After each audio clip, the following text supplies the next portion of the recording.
in today's Funny Friday, a stand-up comic, best-selling author, and mom of 6, currently living in Austin. We've got Jen Fulwiler joining us in the studio. Welcome. I'm glad you're here. I am so excited to be here. This is so much fun. We're having a good time already, and you're the definition of following your dreams while right. also balancing family life.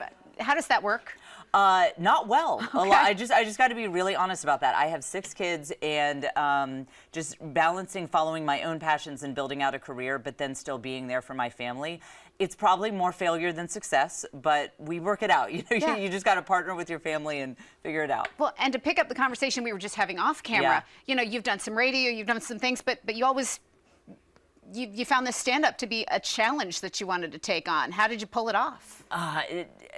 In order to do stand-up, you have to bomb a lot. And so I just started going to the bar shows and just places at random spots in my local town. And I found, here's how you know you found the work you love to do.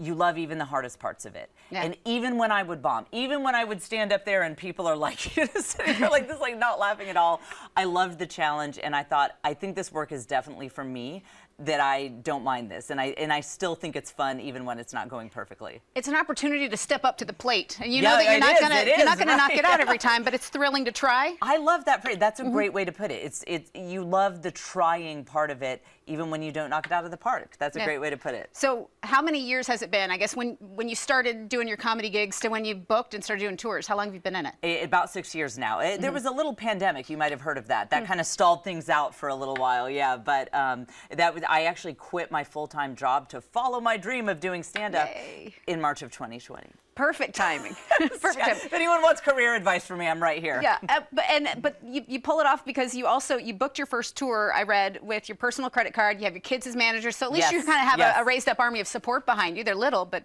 mighty. I really did. I would show up to theaters and the manager would say, hey, where's your tour manager? And I'd say, she's right there. And it would literally be my 12-year-old with a clipboard. You know, they've got to jump in and learn some things, so it's great for them. Your social media sketches gone viral. They've racked up millions of views.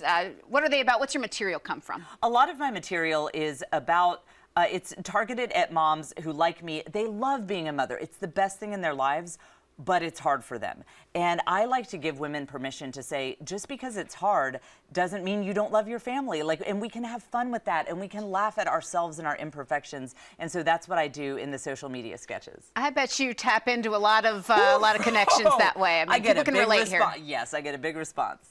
When you come to Greenville now, you're playing at Comedy Zone. Have you walked around downtown? Have you checked out the scene? Not yet. I got in late last night, but I can't wait. The city seems beautiful. I've heard nothing but great things about it, so I'll have to hit some of your popular spots. Yeah, we've got a beautiful downtown. What can the audience expect? I guess you're talking to all kinds of people out there. Yes, one of the things they can expect is I keep my comedy clean because I want you to be able to invite everyone. So I don't do politics. I don't do things that are going to have an argument in the car on the way home. So it's just going to be a fun show. It'll be my perspective of being a mom of 6, not doing it well a lot of the time, and just other life material so that if the women bring their husbands, there's some material for the guys too. I like that. And I can see, you know, having been in radio, you do long shows, but you distilled it down. You take those bits and you challenge yourself to say, what can I do for this audience during my set? Yeah, it's basically taking some of my great stories that I would share in my books or on radio and just distilling them down to their essence, making them funny, and making them something that something that everyone can walk away saying,